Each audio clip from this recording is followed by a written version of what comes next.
Sebelum memutuskan menikah, apa sih yang biasanya kalian pertimbangkan? Menata karir dulu, punya rumah dulu, memastikan pasangan cocok dalam segala hal, atau bisa jadi memilih pasangan yang sama secara pendidikan atau ekonomi karena merasa sudah berjuang menempuh pendidikan tinggi dan memiliki status sosial yang lebih baik. Mungkin ada juga yang berusaha mencari pasangan dengan status ekonomi yang lebih baik atau pendidikan yang lebih tinggi karena mau memperbaiki keturunan. Tentu alasan orang memutuskan untuk menikah sudah dipertimbangkan dengan matang. Tapi apakah kalian pernah berpikir, kenapa orang kaya jarang sekali menikah dengan orang miskin? Bukan berarti tidak ada ya, tapi kenapa hal itu jarang terjadi? Mungkin kalian berpikir tentang gengsi atau gaya hidup yang berbeda, tapi coba kita bahas dari sudut pandang yang lebih ilmiah. Hubungan romantis seringkali dianggap sebagai urusan hati, tetapi kenyataannya banyak faktor sosial, ekonomi, dan budaya yang memengaruhi keputusan seseorang dalam memilih pasangan. Kenapa orang kaya jarang menikah dengan orang miskin? Sebenarnya sudah menjadi fenomena sejak lama, bahkan sebelum abad modern. Para sosiolog, psikolog, dan ahli budaya memiliki berbagai pandangan yang berbeda ketika menjelaskan fenomena ini, dan penjelasan-penjelasan ini memberikan wawasan mendalam tentang kompleksitas hubungan manusia. Salah satu alasan utama mengapa orang kaya jarang menikah dengan orang miskin adalah karena perbedaan lingkungan sosial. Secara alami, manusia cenderung membangun hubungan dengan orang yang sering mereka temui. Orang kaya biasanya hidup dalam lingkungan yang didominasi oleh orang-orang dari latar belakang yang sama, seperti komunitas elit, sekolah mahal, atau klub sosial tertentu. Pierre Bourdieu, seorang sosiolog terkenal, menjelaskan konsep habitus, yaitu sistem disposisi yang dibentuk oleh kondisi sosial seseorang. Menurut Bourdieu, orang cenderung menjalin hubungan dengan individu yang memiliki habitus serupa karena mereka lebih memahami satu sama lain. Artinya, orang kaya dan orang miskin jarang berinteraksi secara mendalam karena mereka hidup di dunia yang berbeda. Sebagai contoh, seorang pengusaha sukses mungkin menghabiskan waktu di seminar bisnis, acara networking, atau liburan mewah, di mana orang-orang dari kalangan ekonomi bawah hampir tidak ada. Lingkaran pergaulan ini membatasi kemungkinan bertemunya dua individu dari status ekonomi yang sangat berbeda. Kita juga bisa lihat dalam kehidupan sehari-hari, misalnya dalam hal belanja kebutuhan harian. Orang kaya bisa jadi jarang membeli kebutuhan harian di tempat yang sama dengan orang dari kalangan ekonomi bawah. Bahkan sistem pasar masyarakat modern juga sudah diistilahkan dengan nama yang berbeda antara pasar tradisional dan pasar modern. Harga barang-barang di dua pasar itu berbeda, dan biasanya orang-orang yang berbelanja di dua pasar tersebut juga punya budaya yang berbeda dari sudut pandang status ekonomi.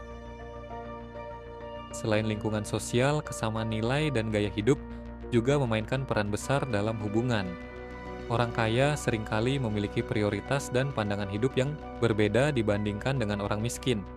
Contohnya, mereka mungkin menempatkan nilai tinggi pada pendidikan, kemewahan, atau stabilitas finansial. Sebaliknya, orang dari kalangan miskin mungkin lebih fokus pada perjuangan sehari-hari dan kebutuhan mendasar. Perbedaan ini dapat menciptakan ketidakcocokan dalam hubungan. Orang-orang dengan kondisi ekonomi keluarga yang belum stabil akan menghabiskan waktunya dengan kerja keras. Anak-anak mereka setelah pulang sekolah bisa jadi jarang punya waktu bersosialisasi.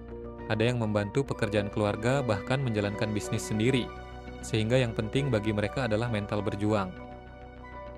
Ahli psikologi sosial seperti Robert Sternberg, pencetus teori cinta segitiga, menjelaskan bahwa keberhasilan hubungan membutuhkan keserasian dalam 3 aspek: keintiman, gairah, dan komitmen. Ketidaksesuaian nilai dan gaya hidup dapat mengganggu salah satu atau semua aspek ini, membuat hubungan menjadi sulit dipertahankan. Faktor ekonomi juga menjadi alasan mengapa orang kaya cenderung menikah dengan sesama kaya. Ketika ada perbedaan signifikan dalam status ekonomi pasangan, bisa timbul dinamika kekuasaan yang tidak seimbang. Orang kaya mungkin merasa khawatir tentang risiko dieksploitasi secara finansial, atau takut dianggap sebagai alat pengangkat status bagi pasangan yang lebih miskin. Lebih jauh lagi, perbedaan dalam kebiasaan mengelola uang juga bisa menjadi sumber konflik. Penulis dan ekonom Thomas Piketty Dalam bukunya Capital in the 21st Century, menunjukkan bagaimana kekayaan cenderung terakumulasi dan dilestarikan dalam kelompok sosial tertentu. Ini berarti orang kaya memiliki kecenderungan untuk menikah dengan sesama kaya untuk memastikan stabilitas dan pertumbuhan kekayaan mereka di masa depan. Selain alasan pribadi, pengaruh keluarga juga sering menjadi faktor penentu. Dalam banyak kasus, keluarga dari pihak kaya mengharapkan pasangan anak mereka berasal dari latar belakang yang sama. Harapan ini sering didasarkan pada tradisi, menjaga status sosial, atau bahkan alasan bisnis. Dalam keluarga konglomerat, misalnya, pernikahan sering digunakan sebagai alat untuk membangun aliansi bisnis. Tokoh seperti Max Weber, seorang sosiolog terkemuka, menjelaskan konsep stratifikasi sosial, yaitu bagaimana masyarakat terstruktur berdasarkan kelas. Weber berpendapat bahwa keluarga seringkali bertindak sebagai penjaga stratifikasi ini dengan mendorong anggota keluarganya untuk menikah dalam kelas sosial yang sama. Faktor lain adalah stigma sosial, yang juga memiliki peran besar dalam mencegah hubungan antara orang kaya dan miskin. Masyarakat seringkali memiliki pandangan skeptis terhadap hubungan semacam ini.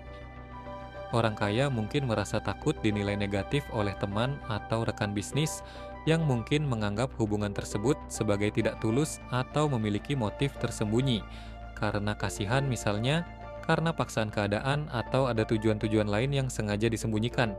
Intinya bukan karena cinta dan kasih sayang. Tentu ini hanyalah stigma yang muncul ketika ada pasangan yang terjalin dari status sosial yang berbeda.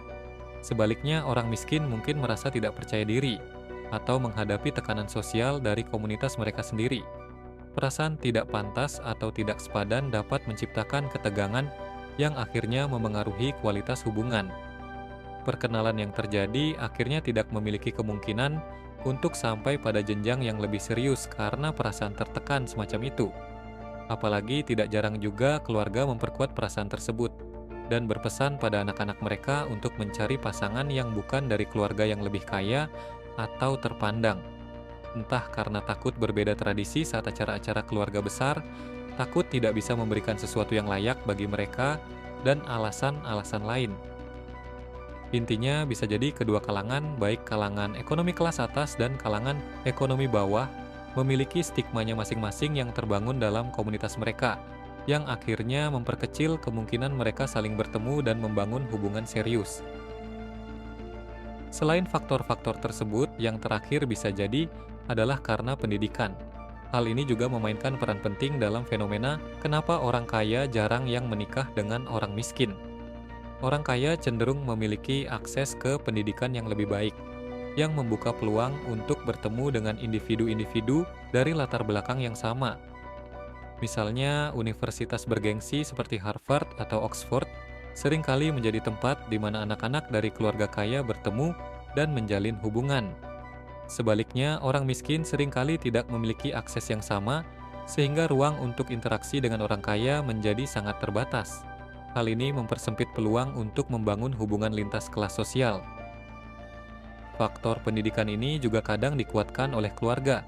Kalangan miskin akan menyekolahkan anak-anak mereka di lembaga yang secara ekonomi bisa mereka jangkau. Yang penting bisa sekolah atau kuliah. Sementara orang kaya akan menyekolahkan anak-anak mereka di lembaga yang memiliki sistem yang lebih baik, fasilitas yang mendukung, dan program-program unggulan yang seringkali biayanya mahal. Faktor pendidikan ini juga terlihat misalnya banyak anak-anak dari keluarga kaya tidak hanya menjalani pendidikan formal saja. Setelah sekolah atau kuliah, mereka akan kursus, ikut pelatihan, atau kadang sudah mulai merintis karir untuk menyiapkan penerus bisnis keluarga atau mengembangkan bisnis mereka. Sehingga jika dilihat dari sisi pendidikan, kecil kemungkinan dua kelompok ini saling bertemu dan menjalani hubungan hingga jenjang pernikahan. Meski begitu, penting untuk diingat bahwa fenomena ini bukanlah aturan mutlak. Tidak ada yang melarang orang kaya menikah dengan orang miskin. Semua stigma dan persepsi yang ada juga tidak bisa dijadikan satu-satunya patokan untuk tidak menjalani hubungan lintas kelas sosial. Ada banyak kisah di mana orang kaya dan orang miskin berhasil menjalin hubungan dan menikah dengan bahagia. Dalam kasus ini, Cinta, pengertian, dan komitmen menjadi faktor utama yang mampu mengatasi perbedaan latar belakang. Tokoh seperti Mahatma Gandhi dan istrinya Kasturba adalah contoh pasangan yang berhasil mengatasi perbedaan besar dalam status ekonomi. Gandhi berasal dari keluarga terpandang, sedangkan Kasturba berasal dari keluarga biasa. Namun, cinta dan visi bersama mereka untuk memperjuangkan kemanusiaan menjadi fondasi yang kokoh bagi hubungan mereka. Pada akhirnya, hubungan antara orang kaya dan miskin seringkali ditentukan oleh kombinasi berbagai faktor, mulai dari lingkungan sosial, nilai-nilai, hingga ekspektasi keluarga. Sementara cinta bisa melampaui perbedaan, realitas sosial seringkali menjadi penghalang besar yang sulit diabaikan. Fenomena ini mengajarkan kita bahwa hubungan manusia adalah cerminan dari struktur masyarakat. Untuk menciptakan dunia di mana cinta benar-benar menjadi landasan utama hubungan, mungkin diperlukan upaya bersama untuk mengurangi kesenjangan sosial dan mempromosikan kesamaan kesempatan bagi semua kalangan.